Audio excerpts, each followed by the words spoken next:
Welcome to the session. Chapter 1 के part 1 में आपने देखा था कि जब हमारा देश आजाद हुआ था तो उस समय हमारे सामने क्या क्या चुनौतियां थी और उन चुनौतियों को काबू करने के लिए कैसे कैसे हमारे संविधान निर्माताओं ने निर्णय लिए। इस पार्ट में हम देखेंगे जो पहली मुख्य चुनौती थी, जैसा कि मैंने आपको बताया था कि क्या भारत एक रह पाएगा, क्योंकि प्रिंसली स्टेट में डिवाइडेड था, ब्रिटिश प्रभुत्व वाले भारतीय प्रांतों में डिवाइड हुआ था, और क्योंकि भारत का विभाजन सांप्रदायिक आधार पे हुआ था और उस समय के हमारे नेताओं ने यह निर्णय लिया था कि अल्पसंख्यक समुदाय का अगर कोई व्यक्ति भारत में रहना चाहता है तो वो पूरे मन के साथ रह सकता है। तो इस वजह से भी समाज में कहीं ना कहीं एक थोड़ा सा माहौल जो है वो उतना अच्छा नहीं था, जो कि एक नए नए आजाद हुए देश को रहना चाहिए था। तो इस पार्ट में आप देखेंगे कि कैसे ये कंसोलिडेशन की जो प्रक्रिया थी, जो अलग अलग क्षेत्राए हुए राज्य थे, वो कंसोलिडेशन की प्रक्रिया कैसे पूरी हुई। ब्रिटिश इंडिया दो हिस्सों में बटा हुआ था। पहला हिस्सा ब्रिटिश प्रभुत्व वाले भारतीय प्रांत थे, तो दूसरे हिस्से में देसी रजवाड़े थे। और ये रजवाड़े कौन थे? जिन्होंने ब्रिटिशर्स का जो संप्रभुता है उसको अपने ऊपर एक्सेप्ट कर लिया था। और जब आजाद हुए थे तो कहीं ना कहीं ब्रिटिशर्स ने उनको रिवॉर्ड दिया और उनसे कहा कि आप चाहें तो एक स्वतंत्र रूप से रह सकते हैं। लेकिन भारत के अगर आप देखें तो इंटरनल जो कहना चाहिए, जो टेरिटोरियल सिक्योरिटी के हिसाब से ये चीज ठीक नहीं थी, क्योंकि सीमाओं का रेखांकन करना एक बहुत ही मुश्किल काम था। ब्रिटिश प्रभुत्व वाले भारतीय प्रांतों पर अंग्रेजी सरकार का सीधा नियंत्रण था। दूसरी तरफ छोटे बड़े आकार के कुछ और भी राज्य थे जिनको की रजवाड़े कहा जाता था, और इन रजवाड़ों के अपने अलग अलग राजा थे। इन राजाओं ने ब्रिटिश राज की अधीनता या कहे कि सर्वोच्च सत्ता, यानी कि जो हाईएस्ट ऑर्डर जो अपने ऊपर उन्होंने माना था, वो ब्रिटिशर्स को उन्होंने एक्सेप्ट कर लिया था। और वे अपने घरेलू राज्यों के मामलों में अपने हिसाब से चलाते थे, लेकिन जो एक्सटर्नल मामले होते थे उसमें ब्रिटिशर्स का ही उनके ऊपर राज चलता था। और अंग्रेजी प्रभुत्व के अंतर्गत आने वाले ऐसे रजवाड़े जो हैं लगभग वो 1/3 हिस्से के थे, और प्रत्येक 4 भारतीयों में से यानी एक जो है वो रजवाड़ों की प्रजाति। तो ये आप नक्शा देख सकते हैं आजाद भारत का, जो विभाजन से पहले और बाद की प्रक्रिया आपको दिखाता है। इनमें से जो सबसे महत्वपूर्ण रजवाड़े निकल करके आते हैं वो हैदराबाद के निजाम थे, जम्मू कश्मीर था, जिनका की कंसोलिडेशन बाद में काफी मुश्किल काम भी हुआ। भारत को कहीं ना कहीं अपनी सेना भी भेजनी पड़ी। आजादी के तुरंत पहले अंग्रेजी शासन ने यह घोषणा की कि भारत पर ब्रिटिश प्रभुत्व के साथ ही रजवाड़े भी, यानी ये जो इस तरीके के छोटे छोटे राज्य थे जिनके ऊपर राजाओं का शासन था, वो भी उनके राज्य से, उनके जो शासन से आजाद हो जाएंगे।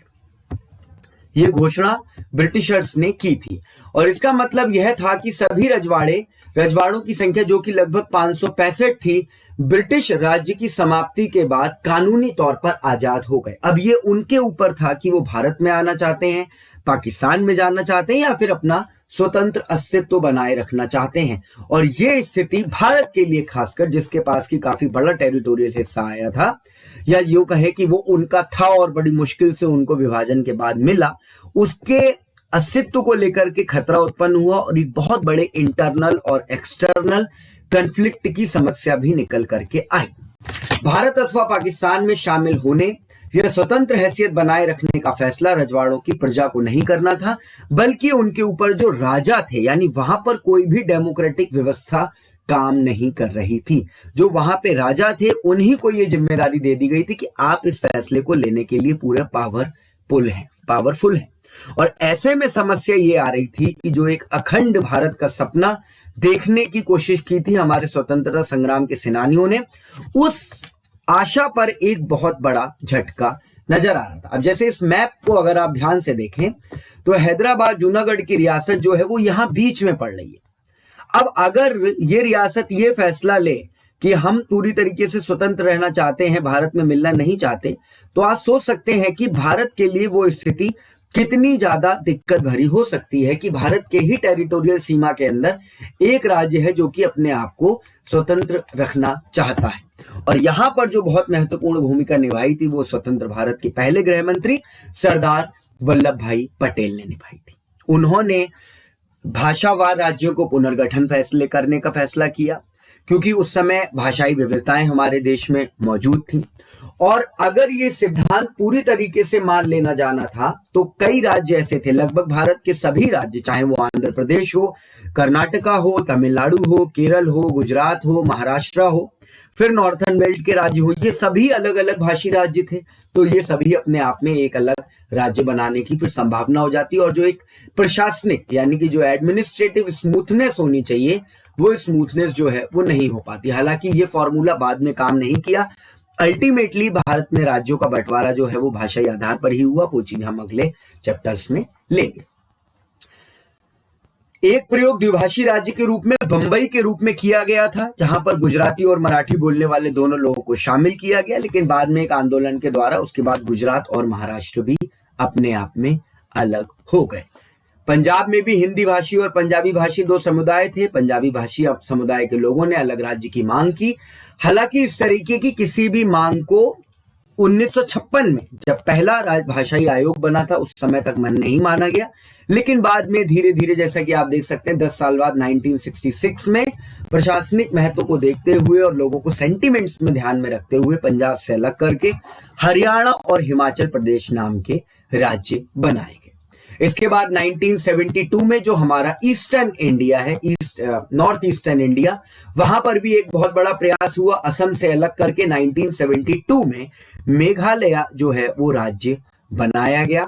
इसी साल मणिपुर और त्रिपुरा भी अलग अलग, ये जो आप देख सकते हैं मोस्ट जो हम कह सकते हैं ईस्टर्न स्टेट है इंडिया के, मणिपुर, और उसके बाद त्रिपुरा राज्य भी अलग अलग अस्तित्व में आए।